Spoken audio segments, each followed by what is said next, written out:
Hello everyone, this is Varisha and I welcome you all to my YouTube channel. आज हम पढ़ेंगे भूदान ग्रामदान movement. ठीक है, ये आपकी बुक में एनसीईआरटी में एक अलग बॉक्स में गिवन है, लेकिन काफ़ी बार इससे काफ़ी सारे एमसीक्यूज आ जाते हैं बोर्ड एग्जाम्स में, इसलिए इसको कवर करना भी इंपॉर्टेंट है। ठीक है, तो इस वीडियो में हम कवर करेंगे भूदान ग्रामदान मूवमेंट। स्टार्ट करते हैं।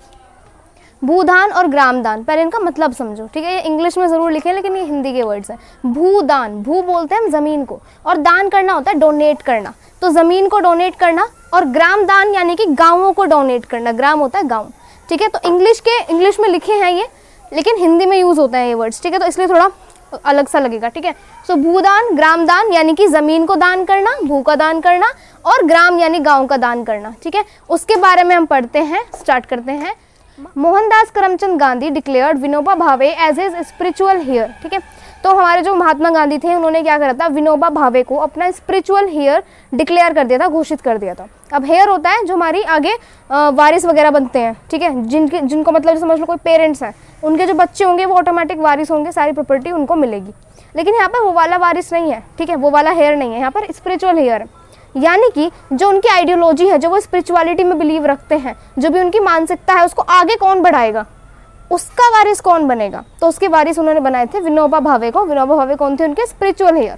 ठीक है, he also participated in satyagraha as one of the most foremost satyagrahis. ठीक है, और जब भी महात्मा गांधी कोई भी सत्याग्रह करते थे उसमें विनोबा भावे सबसे आगे आते थे, सबसे पहले फॉरमोस्ट सत्याग्रह बनते थे। ठीक है, he was one of the votaries of Gandhi's concept of Gram Swarajya, है ना। अब जो महात्मा गांधी थे उनका कॉन्सेप्ट था ग्राम स्वराज। ठीक है, यानी कि हमारे गांवों पर हमारा खुद का हक हो, स्वराज, खुद का राज। ठीक है, तो ये महात्मा गांधी का कॉन्सेप्ट था, आइडियोलॉजी थी। और इसके सबसे पहले वोटरी कौन थे, one of the वोटरीज Vinoba Bhave, यानी ये भी मानसिकता में, आइडियोलॉजी में बिलीव रखते थे। ठीक है, after Gandhi ji is martyrdom Vinoba Bhave undertook padyatra to spread Gandhi ji is message covered almost the entire country. और आपने हिस्ट्री में पढ़ा हुआ है, फिर गांधी जी को क्या हो जाता है, गोली लग जाती है, नथुराम गोडसे उनको गोली मार देते हैं ड्यू टू सम रीजंस। ठीक है, तो उनके मार्टिरडम के बाद क्या होता है, विनोबा भावे जो है वो पदयात्रा करते हैं। पदयात्रा यानी कि पैदल यात्रा करते हैं पूरे इंडिया में, हम बोल सकते हैं गांधी जी के मैसेज को पूरे इंटायर कंट्री में, जो उनका मैसेज था ग्राम स्वराज को लेकर। ठीक है, और भी जो उनका भूदान ग्रामदान उस सब को लेकर जो चीज़ें थी, उसे विनोबा भावे आगे कैरी ऑन करते हैं, यानी जो महात्मा गांधी ने कहा था वो उस बात को पूरी करते हैं एक तरह से। ठीक है, तो गांधी जी के मार्टिरडम के बाद क्या करते हैं, विनोबा भावे पदयात्रा करते हैं गांधी जी के मैसेज को पूरे देश में फैलाने के लिए। Once, when he was delivering a lecture at Pochampalli in Andhra Pradesh, some poor landless villagers demanded some land for their economic well-being. एक बार की बात होती है जब विनोबा भावे आंध्र प्रदेश में क्या कर रहे होते हैं, आंध्र प्रदेश में एक जगह पड़ती है पोचमपल्ली, वहाँ पर एक अपना लेक्चर डिलीवर कर रहे होते हैं। वहाँ पर मतलब कुछ बता रहे होते हैं, वहाँ पर वो है ना लेक्चर डिलीवर कर रहे होते हैं। तो वहाँ पर क्या होता है, कुछ पुअर लैंडलेस विलेजर्स आ जाते हैं, गाँव के जो गरीब जिनके पास ज़मीन नहीं होती, ऐसे गाँव वाले है ना ग्रामीण लोग आ जाते हैं उनके पास, और वो डिमांड करते हैं कुछ ज़मीन काहे के लिए, ताकि हमारा गुजारा हो सके, फॉर आवर इकोनॉमिक वेलबींग। ठीक है, Vinoba Bhave could not promise it to them immediately but assured them to talk to the government of India regarding provision of land for them if they undertook okay cooperative farming। तो फिर क्या होता है, विनोबा भावे ने एकदम से तो प्रॉमिस कर नहीं पाते, क्योंकि एकदम से अनप्रिपेयर्ड, उन्होंने उनके सामने किसी ने आके बोल दिया भाई हमें लैंड दो। ठीक है, तो उनके पास उस टाइम तो थी नहीं, लेकिन वो उन्हें बाद में अश्योर करते हैं कि हाँ तुम्हें लैंड मिल जाएगी, इस बारे में मैं गवर्नमेंट ऑफ इंडिया से बात करूंगा प्रोविजन ऑफ लैंड के लिए, और इसके लिए तुम क्या कर सकते हो, अंडरटुक करो कोऑपरेटिव फार्मिंग। कोऑपरेटिव फार्मिंग ऐसी फार्मिंग होती है जिसमें सब कोऑपरेट होकर, ग्रुप्स ऑफ फार्मर्स या फिर कुछ और लोग होते हैं, या फिर ग्रुप्स ऑफ पीपल है ना, या फिर कुछ ग्रुप्स आकर क्या करते हैं, कोऑपरेट कर कोऑपरेटिव फार्मिंग करते हैं एक साथ किसी ज़मीन पर। ठीक है, तो उन्होंने कहा था तुम्हें मिल जाएगी, लेकिन उसके लिए तुम्हें कोऑपरेटिव फार्मिंग करनी होगी। ठीक है, अब यहाँ पर भूदान और ग्रामदान का कंसेप्ट क्या है उसको पढ़ते हैं। भूदान कब होता है, suddenly Shri Ramachandra Reddy stood up and offered 80 acres of land to be distributed among 80 landless villagers. उस टाइम पर क्या होता है, श्री रामचंद्र रेड्डी क्या करते हैं, एक तरह से मतलब हम बोल सकते हैं ऑफर करते हैं 80 एकड़ जमीन, किस में बंटने के लिए, 80 लैंडलेस विलेजर्स में, जिनके पास जमीन नहीं थी, 80 लोगों में डिस्ट्रीब्यूट करने के लिए ऑफर करते हैं ज़मीन को। तो ज़मीन दी गई वहाँ पर, इसको बोलेंगे भूदान। ठीक है, लैंड का डोनेशन। ठीक है, ग्रामदान में क्या होता है, some zamindars offered to distribute some villages among the landless. Gramdan कब होता है, जब कुछ जमींदार्स क्या, जो मतलब जिनके पास बहुत सारे विलेजेस अंडर में हैं, तो वो क्या करते हैं, एक तरह से पीजेंट्स वगैरह की, विलेजेस की, लैंडलेस की भलाई के लिए क्या करते हैं, ऑफर करते हैं, बहुत सारे गाँवों को डिस्ट्रीब्यूट करते हैं अमंग द लैंडलेस, लैंडलेस यानी जिनके पास ज़मीन नहीं है, ठीक है। Many landowners choose to provide some part of their lands to the poor farmers due to fear of land sealing act, ठीक है। कुछ ज़मींदार तो ऐसे ही थे जिन्हें मतलब कहना भी नहीं पड़ा, ठीक है। उन्होंने क्या करा, अपनी ज़मीन का कुछ हिस्सा जो है किसको दे दिया, लैंडलेस लेबरर्स को दे दिया। क्यों दिया?